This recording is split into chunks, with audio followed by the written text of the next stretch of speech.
नमस्कार दोस्तों, Shri job and education में आपका बहुत बहुत स्वागत है। चलिए आज प्रारंभ करते हैं प्रैक्टिस 4 बाल विकास एवं शिक्षण शास्त्र के अंतर्गत। चलिए क्वेश्चन फर्स्ट देखते हैं। व्यक्तित्व समायोजन या व्यक्तित्व स्थायी समायोजन है। ए पर्यावरण के साथ, बी जीवन के साथ, सी प्रकृति के साथ या डी ये सभी। तो व्यक्तित्व स्थायी समायोजन है ये सभी। ठीक है। प्रश्न क्रमांक 2 है, दूसरे वर्ष में अंत तक शिशु का शब्द भंडार हो जाता है।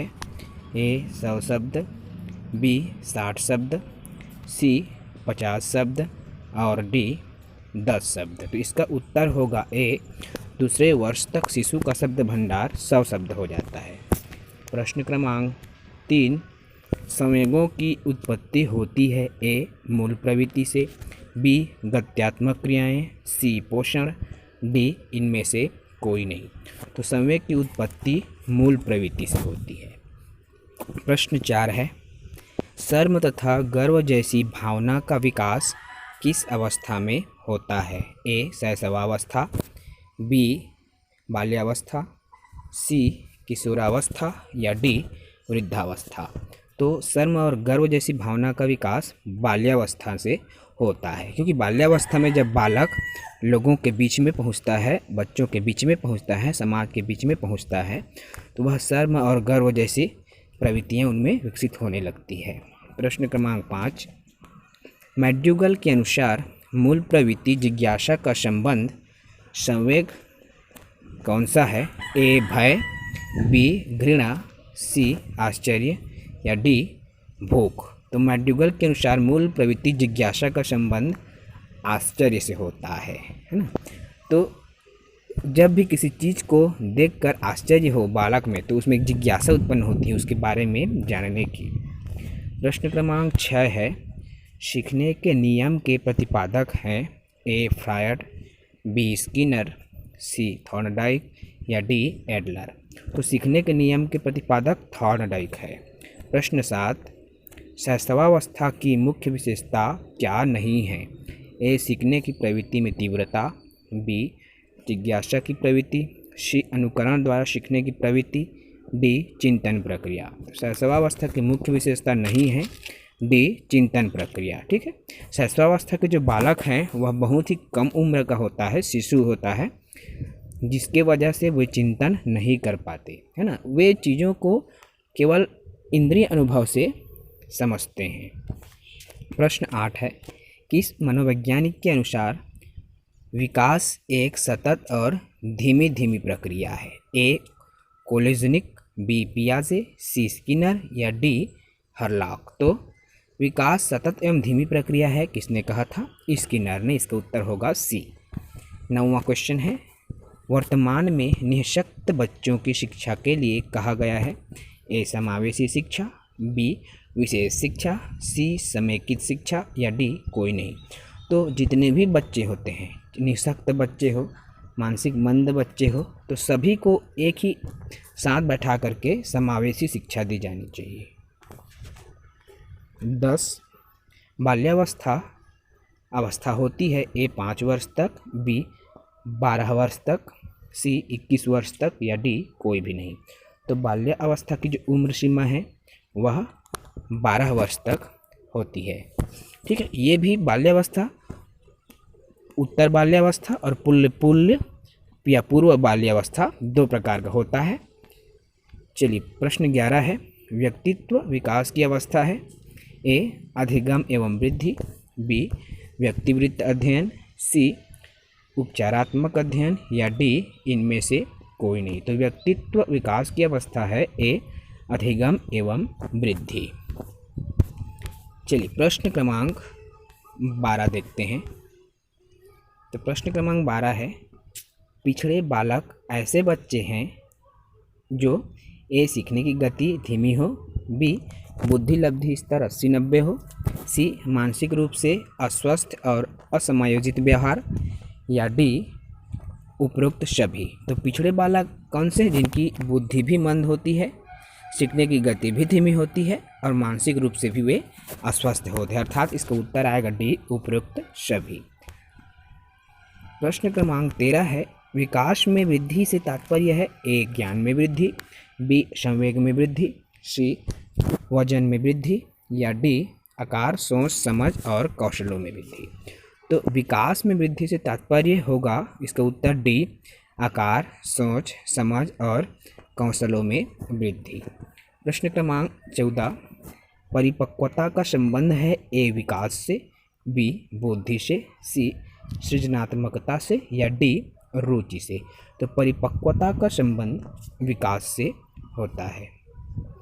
तनाव और क्रोध की अवस्था है ए, शैशवावस्था, बी, किशोरावस्था, सी, बाल्यावस्था, या डी, वृद्धावस्था। तो तनाव और क्रोध की अवस्था है बी, किशोरावस्था। ठीक है। प्रश्न क्रमांक 16 है, बच्चों की रुचि बनाए रखने के लिए आप कौन सी विधि का चयन करेंगे? ए, बच्चों को पढ़कर आने को कहेंगे और प्रश्न पूछेंगे, बी, स्वयं गतिविधि करेंगे तथा बच्चों को बताएंगे, सी, आप गतिविधि में बच्चों को शामिल करेंगे, या डी, बच्चों को स्वयं गतिविधि करने के लिए देंगे। तो इसका उत्तर होगा डी, बच्चों को स्वयं गतिविधि करने के लिए देंगे। प्रश्न क्रमांक 17 है, एक बच्चे की मानसिक आयु 12 वर्ष है एवं वास्तविक आयु है 10 वर्ष, तो उसकी बुद्धि लब्धि होगी ए, 110, बी, 100, सी, 120 और डी, 83। तो मानसिक आयु के लिए सूत्र होता है जिस पर आप रख करके हल कर सकते हैं। इसका उत्तर आएगा सी, 120।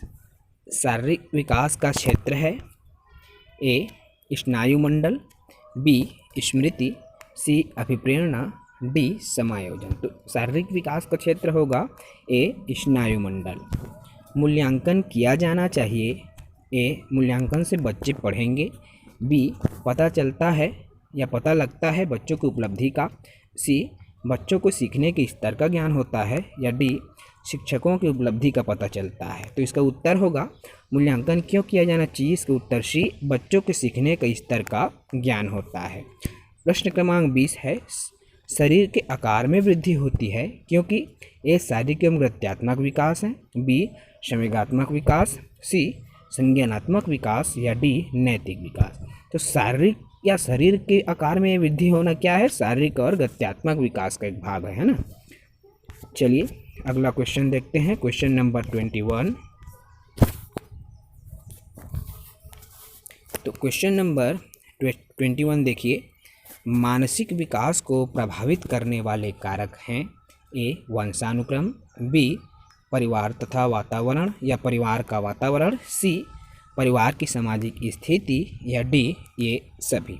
तो मानसिक विकास को क्या क्या प्रभावित करता है, वंश तो करता ही है, परिवार का वातावरण भी करता है, परिवार की सामाजिक स्थिति भी करता है, अर्थात इसका उत्तर होगा ये सभी, डी। क्वेश्चन 22 है, किस मनोवैज्ञानिक के अनुसार सीखने का मतलब ज्ञान निर्माण करना है? ए, स्किनर, बी, पियाजे, सी, थॉर्नडाइक, या डी, लेव वाइगोत्स्की। तो सीखने का मतलब ज्ञान निर्माण है किसने कहा था? पियाजे। इसका उत्तर होगा बी, पियाजे। पियाजे के संज्ञानात्मक विकास के सिद्धांत के अनुसार संवेदी क्रियात्मक अवस्था होती है। संवेदी क्रियात्मक अवस्था की उम्र है ए, जन्म से 2 वर्ष, बी, 2 से 7, सी, 7 से 11, या डी, 11 से 16। तो इसका उत्तर होगा ए, जन्म से 2 वर्ष तक, है ना। पियाजे ने संज्ञानात्मक विकास की 4 अवस्था बताया है, जिसमें संवेदी, पूर्व, मूर्त और औपचारिक। 0 to 2, 7, 7, 11, 11 प्लस एबव। क्लियर है। चलिए प्रश्न क्रमांक 24 देखते हैं। तो RT एक्ट 2009 के अनुसार प्राथमिक विद्यालयों में शिक्षकों को प्रति सप्ताह कुल कितने घंटे की योजना बनाकर कार्य करना है। तो एक शिक्षक, प्राथमिक शिक्षक प्रति सप्ताह, एक सप्ताह में कितने घंटे कार्य करेगा? तो ए, 30 घंटे, बी, 45 घंटे, सी, 42 घंटे, या डी, 50 घंटे। तो इसका उत्तर होगा बी, 45 घंटे। ठीक है, प्राथमिक शिक्षक सप्ताह में 45 घंटे कार्य करेगा। शिक्षा का अधिकार अधिनियम 2009 लागू नहीं होता निःशक्त बच्चों पर।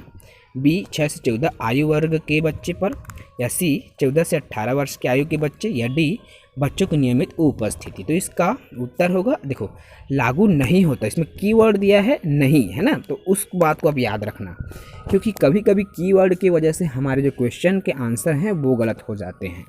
तो इसका उत्तर होगा सी 14 से 18 वर्ष के बच्चे। चलिए प्रश्न क्रमांक 26 देखते हैं। तो यदि आपकी कक्षा का बच्चा सी को डी तथा डी को सी लिखे या पढ़े तो वह कौन से रोग से पीड़ित है? ए मलेरिया, बी डिसलेक्सिया, सी फाइलेरिया और डी टाइफाइड, है ना। तो देखो इसमें क्या है, पठन संबंधी या लेखन संबंधी त्रुटि है ना। तो ये क्या होगा इसका उत्तर? B dyslexia. तो प्रश्न 27 है, अधिगम का व्यवहारिक सिद्धांत निम्न है। ए संबंध प्रतिक्रिया का सिद्धांत, बी स्किनर का क्रिया प्रसूत अधिगम का सिद्धांत, सी प्रबलन सिद्धांत, या डी उपरोक्त सभी। तो अधिगम का व्यवहारिक सिद्धांत क्या है? डी उपरोक्त सभी, है ना। तो अधिगम के जो व्यवहारिक सिद्धांत के अंतर्गत संबंध प्रतिक्रिया, स्किनर, पुनर्बलन ये सभी आता है। प्रश्न 28 है, इनमें से कौन पाठ्यचर्या एनसीएफ 2005 का मार्गदर्शी सिद्धांत नहीं है? ए ज्ञान को स्कूल से बाहरी जीवन से जोड़ना, बी पढ़ाई को रटन प्रणाली से मुक्त करना, सी अंग्रेजी भाषा में शिक्षा देना, डी बच्चों को चहुमुखी विकास के अवसर उपलब्ध कराना। तो इसका उत्तर होगा सी अंग्रेजी भाषा में शिक्षा देना। एनसीएफ 2005 में कहीं भी इसका उद्देश्य नहीं लिखा है कि बच्चों को अंग्रेजी भाषा में शिक्षा दिया जाए, है ना, बल्कि उसे मातृभाषा में शिक्षा देकर बच्चों को स्तर को ऊंचा उठाना है। क्लियर है। चलिए प्रश्न क्रमांक 29, सीखने की प्रोजेक्ट विधि किस अवस्था के लिए उपयोगी है? ए बाल्यावस्था, बी पूर्व बाल्यावस्था, सी किशोरावस्था, या डी ये सभी, है ना। तो प्रोजेक्ट विधि सभी बच्चों के लिए उपयुक्त है। अगला और अंतिम प्रश्न है 30वां, राष्ट्रीय पाठ्यचर्या की रूपरेखा 2005 दस्तावेज में भाषा के लिए निहित है। ए एक भाषा, बी द्विभाषा, सी तीन भाषा, या डी बहुभाषा, है। तो एनसीएफ 2005 में बहुभाषा का जिक्र है, ठीक है।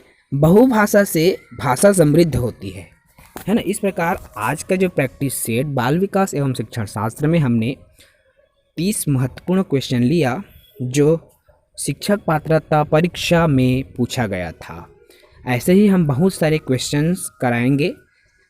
अगर आप हमारे इस YouTube चैनल पर नए हैं तो प्लीज़ हमारे चैनल को सब्सक्राइब कर लें, ताकि आपको प्रतिदिन की नोटिफिकेशन से प्रतिदिन की वीडियो मिलती रहे। Thank you.